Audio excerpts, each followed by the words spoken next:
सार वचन राधा स्वामी वार्तिक भाग दूसरा वचन 191।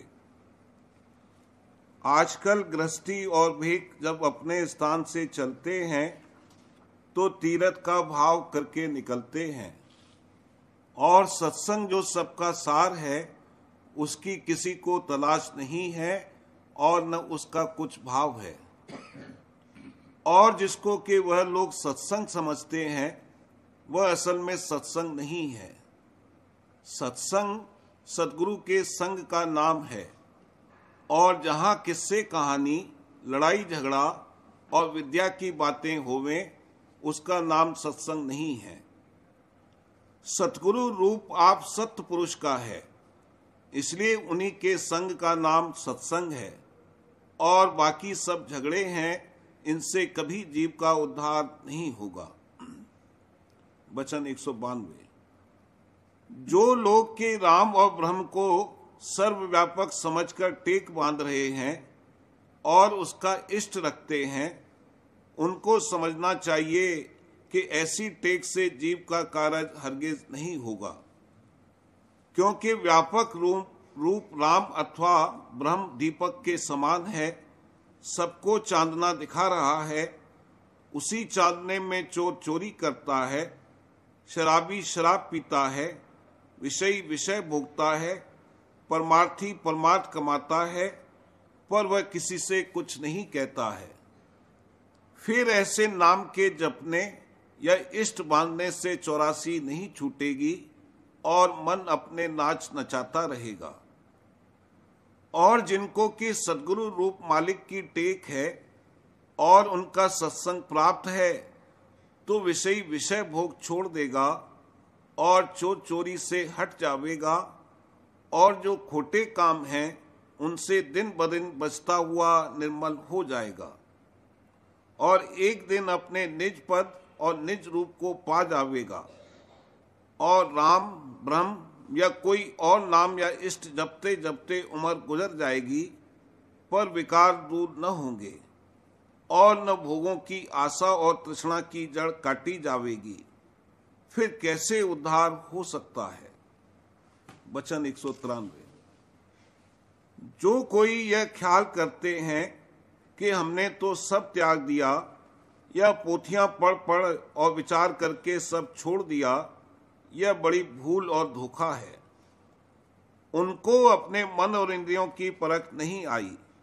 जब भोग नाना प्रकार के सन्मुख आवें, या कोई मान और आदर करे, या कोई धनवान या राजधारी बात पूछे, तब देखना चाहिए कि मन कैसा मगन होकर उनकी तरफ मुतवज्जह होता है। और जब निरादर होवे या मतलब की बात हासिल न होवे, तब कैसा दुखी होता है और क्रोध में भर आता है।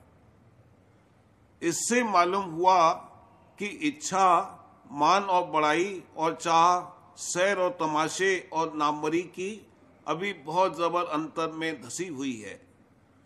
जो कोई इन बातों को यानी जाहिरी त्याग और वैराग और विचार वगैरह में लगे रहने और ज्ञान के ग्रंथों के पढ़ने को परमार्थ समझता है, यह भी भूल है, क्योंकि इन बातों से मन नहीं मरता है।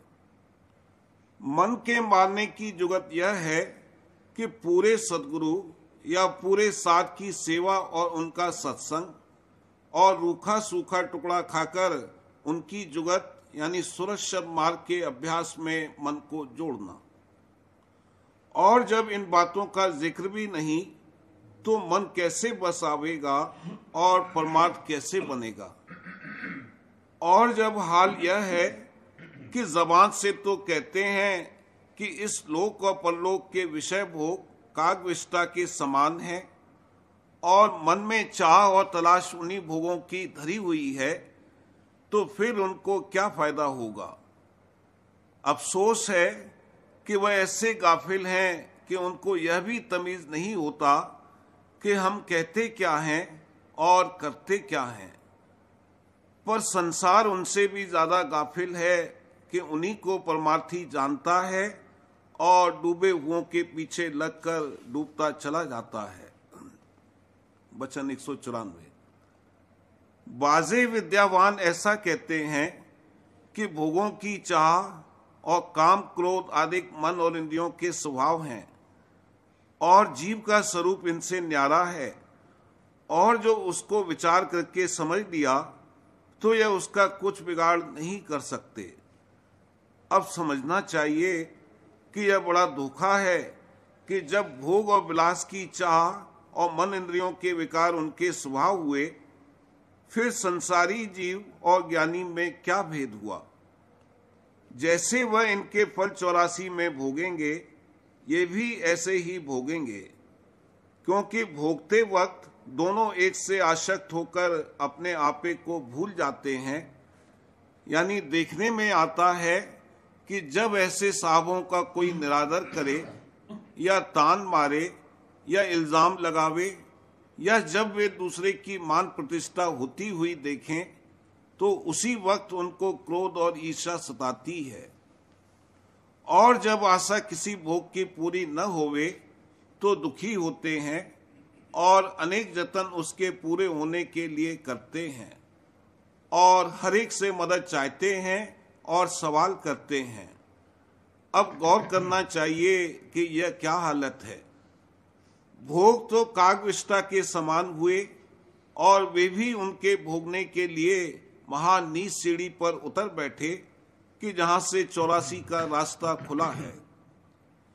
इस वास्ते यह बात दया करके कही जाती है कि जिस किसी को अपने जीव का उद्धार मंजूर है, उसको मुनासिब है कि विद्या ज्ञानी के संग से बचकर जैसे बने सदगुरु का खोज करके उनके चरणों का आसरा लेवे तो कारज होगा, और किसी इष्ट से या पंडित या भेक के संग से 84 से नहीं बचेंगे।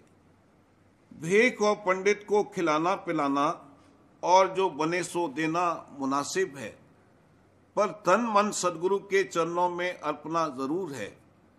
यह बात उसी के लिए है और उसी से मानी जावेगी जिसको मालिक से मिलने की चाह है और अपने जीव का उद्धार मंजूर है। भेक और पंडित और संसारियों को यह वचन प्यारे नहीं लगेंगे।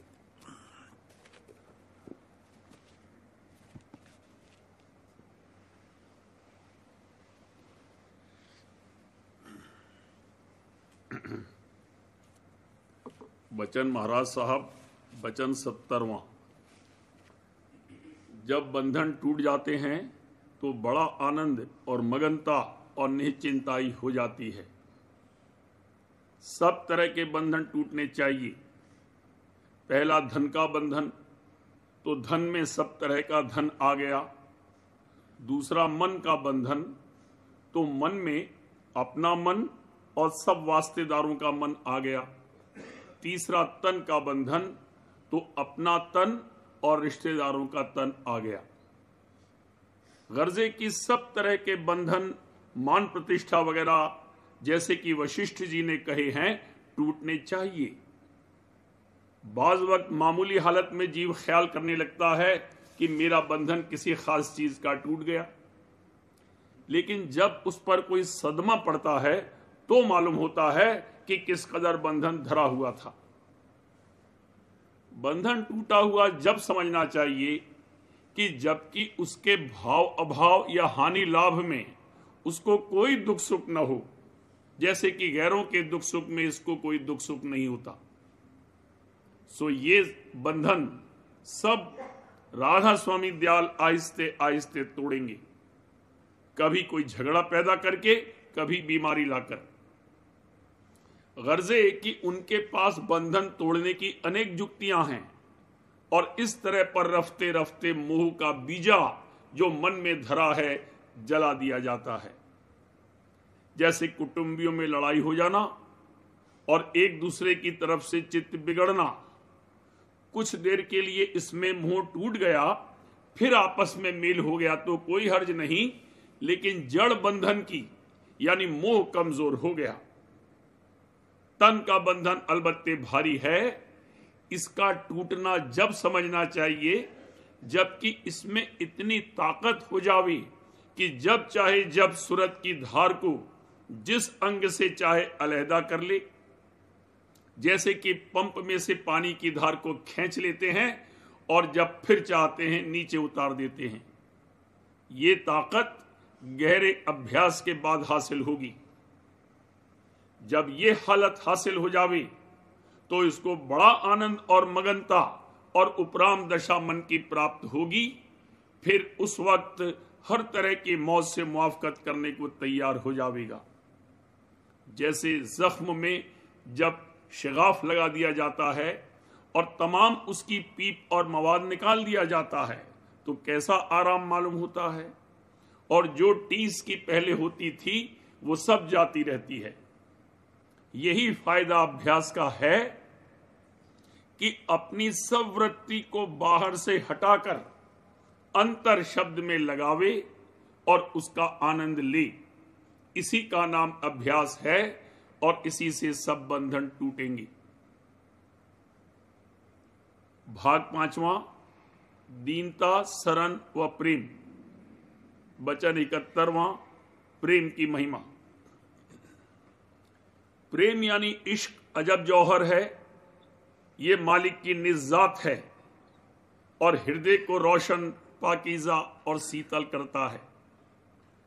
जानवरों में तो ये जौहर है ही नहीं, अगर है तो बिल्कुल खफीफ। इंसान में अलबत्ता है और उसको मोह कहते हैं। इंसान भी जो कि आसुरी हैं, यानी जिनमें हैवानियत ज्यादा है, उनमें ये अंग कम है और उसको सेंटीमेंट यानी आसुरी प्रीत कहते हैं। जिस कदर चैतन्य विशेष है उसी कदर मोहब्बत यानी प्रीत ज्यादा है। अगर मलिनता के साथ है तो वो मोह कहलाता है, और जो निर्मल प्रीत है तो उसको प्रेम यानी इश्क कहते हैं। पतंग दीपक पर आशिक है, उसमें जाती और कुदरती प्रीत है। रोशनी देखने से ही उसकी दृष्टि हर जाती है और अपने आपे को भूल जाता है। ऐसी प्रीत जिसकी मालिक से है वही प्रेमी है और वही मालिक का प्यारा है। जिस पर मालिक निज दया फरमाता है उसको अपनी जात यानी प्रेम की बख्शिश करता है। गुरु प्रीत बढ़ी चितवन में, सुरत खेच धरी चरणन में, मेरी दृष्टि हरी दर्शन में, अब प्रेम बढ़ा छिन छिन में। जिसको कि इश्क है वो अपने तन मन का सुख आराम नहीं चाहता है, बल्कि अपनी सुध बुध भी भूल जाता है। जैसे कोई बीमार है और अगर किसी से मोहब्बत है वो सामने आ जावे तो बीमारी भूल जाती है, बल्कि छूट जाती है। वैसे ही अंतर में दर्शन होने से अपने आपे की भी सुध नहीं रहती, अंग अंग उसके मोहित और हर्षित हो जाते हैं और बिना उस चरण रस के और कुछ नहीं भाता है। बिन गुरु चरण और नहीं भावे, इस आनंद में रहे समाये, दर्शन करत पिंड सुध भूली, फिर घर बाहर सुध क्या आए। पहले जब ये जीव भक्ति मार्ग में कदम रखता है तब समझता है कि प्रीत करना बड़ा सहज काम है और स्वार्थ परमार्थ दोनों अच्छी तरह से बनते हैं। मगर जब तन मन इंद्रिय जर्जर होते हैं और हड्डी हड्डी की धूल उड़ाई जाती है तब खबर पड़ती है कि इश्क क्या चीज है। हाफिज ने कहा है कि इश्क आसान नमूद अव्वल, वले उफ्ताब मुश्किल हा। जो मैं ऐसा जानती प्रीत किए दुख होए, नगर ढंडोरा फेरती प्रीत न की जो कोई। मालिक के इश्क में घट में भारी जंग होती है। जैसे संसार में किसी से इश्क लग जाता है तो कुल कुटुंबी खिलाफ हो जाते हैं, वैसे ही परमार्थ में न सिर्फ बाहरी कुल कुटुंबी लड़ते हैं, बल्कि अंतर में जो इसके और कुटुंबी हैं, यानी मन, माया, इंद्रियां, काल, कर्म और 5 दूत, इनसे लड़ाई करनी पड़ती है। इसको जिहाद अकबर कहते हैं। जैसे 100 ईयर वॉर्स यानी 100 बरस की जंग वगैरह लड़ाई हुई है, वैसे ही ये 4 जन्म का युद्ध है। सती और सूरमा एक ही पलक में प्राण देते हैं, पर साध को जब तक तन मन का संग है तब तक दिन रात लड़ना पड़ता है। कबीर साहब ने फरमाया है, साध का खेल तो विकट बेड़ा, जति सती और सूर की चाल आगे। सूर घमसान है पलक 2-4 का, सती घमसान पल एक लागे। साध संग्राम है रैन दिन जूझना, दे पर्यंत का काम भाई। कहे कबीर टुक बाग ढीली करे, तो उलट मन गगन सो जमी आई। मन जो भोगों का आदि है और जिसका तन से बंधन है, उस बंधन को तोड़ना और उससे न्यारा होना और घट में लड़ाई करना जीव की ताकत नहीं है। जैसे कृष्ण महाराज ने अर्जुन से कहा था कि लड़ाई करूंगा मैं, मगर करानी तुम्हारे हाथ से है, वैसे ही मालिक भी कहता है कि ये महाभारत की जंग करूंगा मैं, मगर कराई जीव के हाथ से जावेगी। दया और बख्शिश से काम होता है। ये दया सिर्फ संत मत में होती है और कहीं नहीं है। जीव को चाहिए कि मुतवातिर और निरंतर चरणों में विनय प्रार्थना करता रहे, और जैसे सीपी समुद्र में स्वाद बूंद के लिए तरसती और तड़पती रहती है और हरदम मुख खोलकर बैठी रहती है और उसी बूंद से मोती उत्पन्न होता है, वैसे ही जीव को सत्संग रूपी जल में प्रेम रूपी मोती के लिए चाह रूपी मुख खोलकर बैठना चाहिए। और जैसे पपीहा स्वाद के लिए पीऊ प्यारा रटन करता है, वैसे ही इसको चरण अंबु यानी अमृत के लिए निस्दिन नाम रटन करना चाहिए। स्वाति बूंद जस रटत पपीहा, अस धुन नाम लगाए। रटन 3 प्रकार की हैं, शारीरिक, मानसी और रूहानी, यानी जबान से, मन से और सूरत यानी रूह से।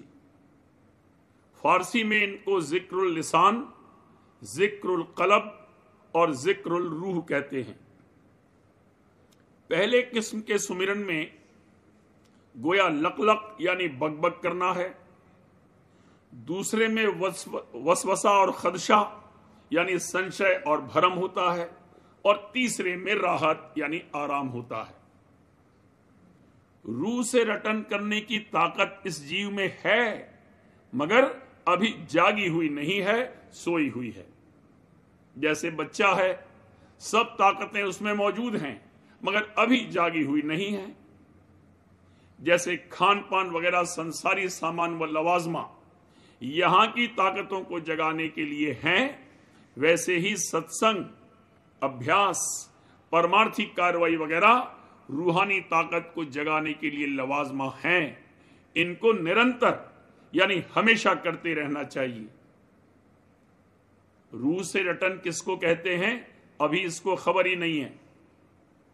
जब प्रेम की रमक यानी झलक इसमें आवेगी, तब इसकी जीवात्मा से आप नाम का उच्चारण होता रहेगा और तब शब्द साफ सुनाई देगा।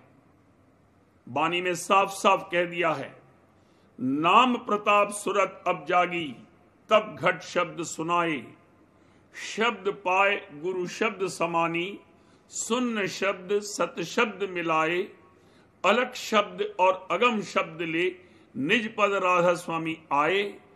पूरा घर पूरी गति पाई, अब कुछ आगे कहा न जाए।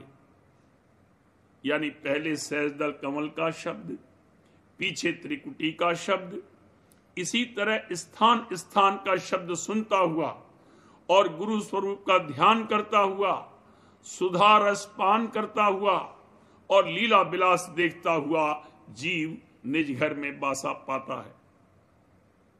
भक्ति यानी इश्क निर्मल होना चाहिए। स्वार्थ, कपट और लपेट की भक्ति कुछ काम की नहीं। भक्तजन न धन चाहता है, न हुकूमत, न कोई गुण या जौहर, न सिद्धि शक्ति, न कोई स्थान का खुलना, न शब्द का सुनना, न सत्यलोक, न अनामी पद चाहता है। यानी सिवाय दीदार और दर्शन के और कोई चाह या ख्वाहिश उसके अंतर में नहीं रहती है।